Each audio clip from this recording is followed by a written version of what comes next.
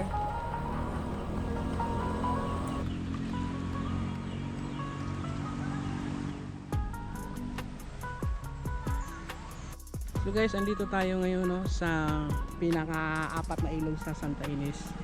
So ayan, puro camping lang yan. Actually, ito, pwede kang mag-CR dito sa mga ano, caretaker. Ayan, dyan kami nag-camping.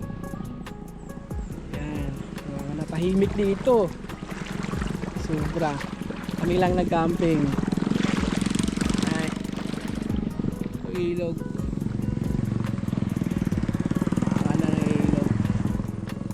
Yung motor namin panoorin nyo sa video, tumirot kami.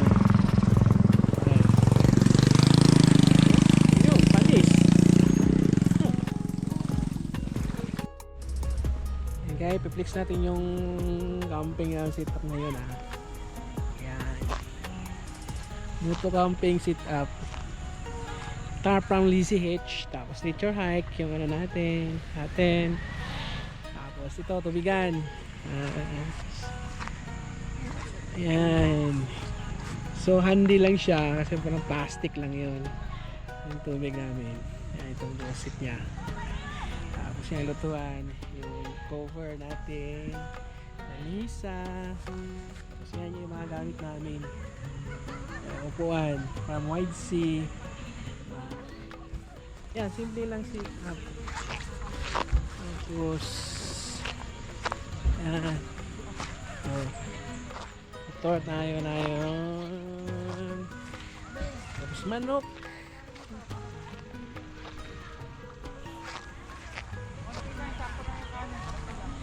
Ayan.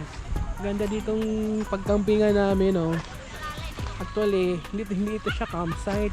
Libre lang ito dito. Yung caretaker ng ano ito, area, pero nag-aabot lang kami dito kasi nakakahiya din, nakikik-CR ka doon, pero wala siyang, hindi kagaya ng ibang campsite na may presyo na no-operate kaya ito. Kaso nga lang, apat na ilog tawarin mo, yung dalawang ilog naman may tulay, yung dalawa lang yung ano, kaya kanina medyo nabalaho kami kanina. Yan yung motor, kasi yung ano ko, yan panggilid ng ano. Ayan, sa loob. Yung misis ko natutulog. Ayan. Ito, 4 person tong tent na to. Nature hike.